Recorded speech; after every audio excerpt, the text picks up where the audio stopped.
అండి. Welcome back to Anu story home. Prithvi, Brinda ఇద్దరు breakfast చేసి షెడ్ దగ్గరకొచ్చారు. బృంద ఎప్పటిలానే సూపర్ మార్కెట్‌కెళ్ళింది.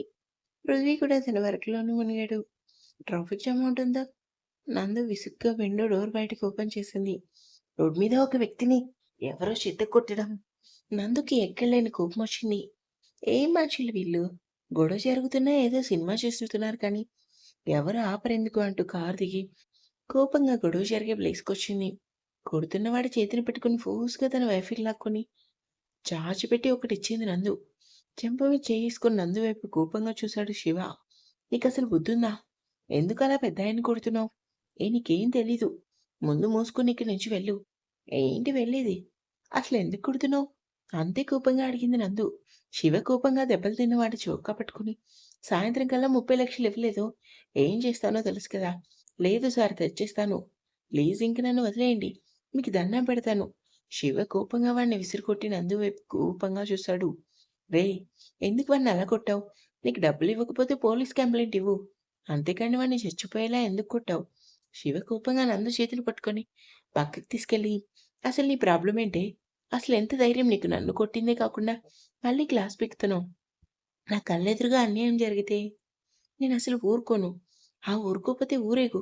అంతేకాని నా జోలికొచ్చావంటే నల్లి నలిపినట్టు నలిపడేస్తా." నందు భుజాలు గట్టిగా నొక్కుతూ చెప్పాడు శివ. ఆ నలుపు చూస్తూ ఊరుకుంటాను. తాడులా పెరిగావు. రోడ్ మీద ఎలా బిహేవ్ చేయాలో కూడా తెలీదా నీకు? ఫోర్స్‌గా ఆమెను మీదకి లాక్కొని నడుం చుట్టూ తన చేతిని బిగించి, "అసలేంటి నువ్వు? ఇందాక నుంచి చూస్తున్నా. తెగ రెచ్చిపోతున్నావు. నేనెవరిని కొడితే నీకెందుకు నొప్పి? ఇంకోసారి నా జోలికొచ్చావంటే ఏం చేస్తానో నాకు తెలీదు. చంపేస్తావా?" సూటిగా అడిగింది నందు. "అవును చంపేస్తాను" అంటూ కోపంగా చూశాడు. అతని పట్టుకి నడుం దగ్గర నొప్పిగా ఉండటంతో, "నొప్పిగా ఉంది వదులు." "వదలను. నువ్వు నా చెంప మీద కొట్టినప్పుడు తెలియలేదా నొప్పంటే ఏంటో? ప్లీజ్ వదులు." ఆమె కంట్లో తడి చూసిన శివ వెంటనే నందును వదిలేసి, "ఇప్పుడే చెప్తున్నాను. ఆడపిల్లవు కాబట్టి వదిలేశా. లేదంటే నీ ప్లేస్‌లో మరొకరుంటే ఎలా కొడుదునంటే అలా కొడుదును." నందు భయంగా, "అసలెందుకు కొట్టావు వాడిని? వాడి గురించి పదే పదే ఎందుకు కొట్టావని అడుగుతున్నావు? వాడు మీ బంధువా?" "కాదు." "అంటే బాగా కొట్టావు కదా! వాడి ఒంటి మీద గాయాలు చూడగానే జాలిగా అనిపించింది. అందుకే అడుగుతున్నా. వాడు తప్పు చేశాడా?" "అవును. ఒక పెద్దావిడకి దగ్గర స్థలం కొనుక్కొని డబ్బులివ్వకుండా తప్పించుకొని తిరుగుతున్నాడు. ఆవిడ నా దగ్గరకొచ్చి బాధపడేసరికి నాకు కోపమొచ్చి వాడికి 4 తగిలించా. ఇంకా తగిలించేవాడిని కానీ మధ్యలో వచ్చి అంతా పాడు చేశావు. వాడిని కుక్కను కొట్టినట్టు కొట్టావు కదా! ఇంకా కొడితే చచ్చిపోతాడు.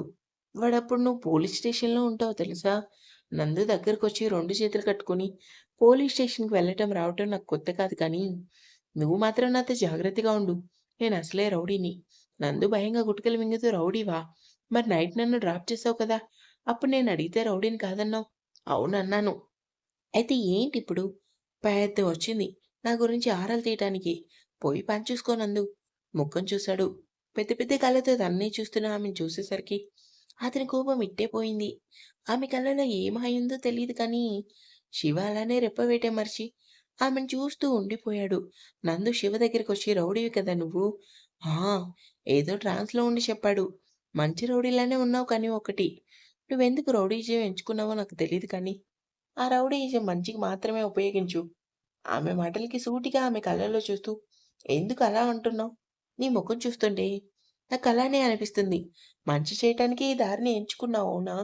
శివ చిన్నగా నవ్వి, "నా గురించి తెలుసుకోవడానికి నీకింకా చాలా టైం ఉంది. వెళ్ళు కాలేజ్‌కి." "వెళ్తాను కానీ ఐయామ్ సారీ. అందరిలోనూ కొట్టాను కదా! ఎందుకో తెలీదు. ఎక్కడైనా అన్యాయం జరిగితే నాకు చాలా కోపమొస్తుంది. అందుకే నిన్నలా కొట్టేశాను." సరే వెళ్ళు ఇంకా" అంటూ నందు కళ్ళలో చూశాడు. నందు నవ్వుతూ ముందుకెళ్తుంటే శివ అలానే ఆమెను చూశాడు. దీన్ని ఎలా మోసం చేయను? చాలా మంచిదానిలా ఉంది. అప్పుడే అమాయకంగా ఉంటుంది. అంతలోనే కోపంగా మాట్లాడుతుంది. క్యారెక్టర్ చాలా డిఫరెంట్‌గా ఉంది అనుకున్నాడు. వెళ్తున్న నందు వెనక్కి తిరిగి శివ వైపు చూసి బాయ్ అంటూ చేతిని ఊపి కారెక్కి స్టార్ట్ చేసింది. వెళ్తున్న ఆమె కార్‌నే చూస్తుండిపోయాడు శివ. టైం 9 అవటంతో షాప్ క్లోజ్ చేసి బయటకు వచ్చిన బృంద ఎదురుగా తన కోసమే వెయిట్ చేస్తున్న పృథ్వీని చూసి, "నువ్వు వెళ్ళలేదా ఇంటికి? నిన్ను వదిలి నేను ఇంటికి వెళ్తే మీ బాబు నన్ను బయటిక్కెంటేయడు." "సారీ పృథ్వీ. ఈరోజు స్టాకొచ్చింది అందుకే ఇంత లేట్ అయింది." "నీ సారీలు తర్వాత కానీ ముందు బైకెక్కు." ఇల్లు పెద్ద దూరం కాదు కదా! నడిచి వెళ్దామా? ఉత్తేష్‌ని చూడాలని కదే! ఆ! అన్నాను. కానీ టైం ఇప్పటికే చాలా అయింది కదా! మళ్ళీ నాన్న తిడతారు. అలాంటి భయాలేం పెట్టుకోకు. మీ బావ రావటానికి 11 అవుతుంది. శివకు ఫోన్ చేశానులే. నువ్వు బండెక్కవే. ఆ! అంటూ బృంద బండెక్కింది. బైక్ మీద కూర్చుందే కానీ ఆమె మనసు మనసులో లేదు. మిర్రర్‌లో ఆమెను చూస్తున్న పృథ్వీ, ఎందుకలా ఉన్నావు? ఏం లేదు పృథ్వీ. భయంగా ఉందా? వాడేమైనా చేస్తాడని? ఎందుకు భయం? నువ్వు నా పక్కన ఉన్నావు కదా పృథ్వీ. కానీ ఇంట్లో చెప్పకుండా వస్తున్నాను కదా! అందుకే భయం. నానమ్మకి ఫోన్ చేసి చెప్తాను అంటూ శ్రీదేవి గారికి ఫోన్ చేసి విషయం చెప్పి ఫోన్ కట్ చేసింది బృంద. ఏమన్నారు మీ నాన్నమ్మ? పృథ్వీ ఉండగా నీకెందుకు భయం అంటుంది. పృథ్వీ నవ్వుతూ బైక్ స్పీడ్ పెంచాడు. బృంద ఒక్కసారిగా పృథ్వీ భుజంపై చేతిని వేసి చంపేస్తావా నన్ను? ఎందుకంత స్పీడ్‌గా డ్రైవ్ చేస్తున్నావు? మరి తిరుబాటుగా వెళ్తే ఎలానే?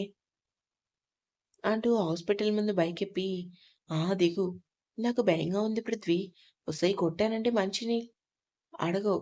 మూసుకొని పద లోపలికి. నా భయం నీ గురించే పృథ్వీ.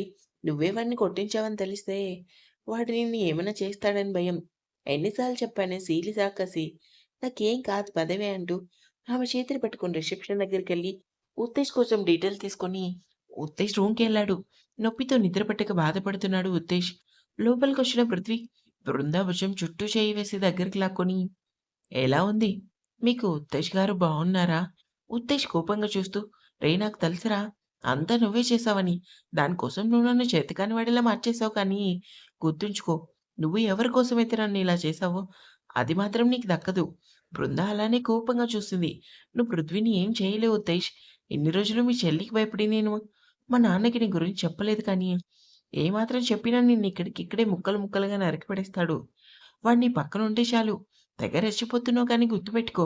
వాడు లేని టైంలో నిన్నేం చేస్తానంటే, చివరికి నీ బ్రతుకు కుక్కలు చించిన విస్తరాకులా చేయకపోతే, నా పేరు ఉత్తేష్‌నే కాదు. నువ్వెన్ని చేసినా చూస్తూ ఊరుకోటానికి నేనేమి ఇన్నోసెంట్ బృందాన్ని కాదు. ఆనంద్ కూతుర్ని. నా ఇంటి గడప తొక్కాలన్నా నీ చెమట పట్టాలి.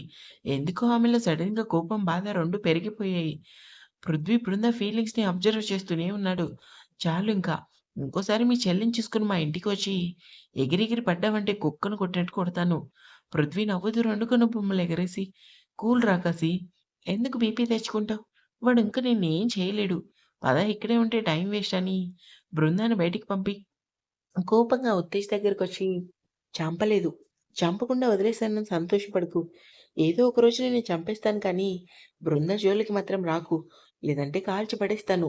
పృథ్వీ, పృథ్వీరాజ్ అంటే మాటలు కాదు అంటూ రౌద్రంగా చూసి బయటికి వచ్చాడు. వెళ్దామా? హా! అంటూ పృథ్వీ చేతిని పట్టుకొని ముందుకు నడిచింది బృంద. బృంద, చెప్పు పృథ్వీ, ఎందుకంత కోపమొచ్చింది నీకు? ఏమో నాకే తెలీదు. ఎందుకంత కోపమొచ్చిందో అంటూ బైకెక్కి ఆలోచిస్తుంది. ఎందుకు అలా ఉన్నావు? పృథ్వీ, చెప్పవే! ఎవ్వరు లేని ప్లేస్‌కి నన్ను తీసుకొని వెళ్ళవా? కాసేపు నాకు ఒంటరిగా ఉండాలనుంది. నీకేమైనా పిచ్చా? టైం చూసావా? ఈ టైంలో ఒంటరిగా కూర్చొని ఏం ఆలోచిస్తావు? కోపానికి ఏం తక్కువ లేదు నీకు అంటూ బైక్ స్పీడ్ పెంచాడు. మిర్రర్‌లో పృథ్వీ ముఖాన్ని చూస్తూ, ఎందుకు నీకంత దగ్గరవుతున్నాను? అసలేమవుతుంది? నాకెవరి దగ్గర ఎక్కువ మాట్లాడను నేను, నీ దగ్గర ఎందుకు రాళ్ళనే ఉంటున్నాను అనుకుని భయంగానే పృథ్వీ భుజంపై చెయ్యి వేసింది. తన భుజంపై ఉన్న బృంద చేతిని చూసి చిన్నగా నవ్వుకున్నాడు పృథ్వీ. అతని వీపుపై తలవాల్చి కళ్ళు మూసుకుంది. ఆమె అలా చేసేసరికి పృథ్వీ ఏం మాట్లాడలేదు. బృంద మాత్రం ఆ ఫీల్‌ని ఎంజాయ్ చేస్తూ తన 2 చేతులతో పృథ్వీని చుట్టేసింది. ఇంకా ఉంది. నచ్చితే సబ్స్క్రైబ్ చేసుకోండి.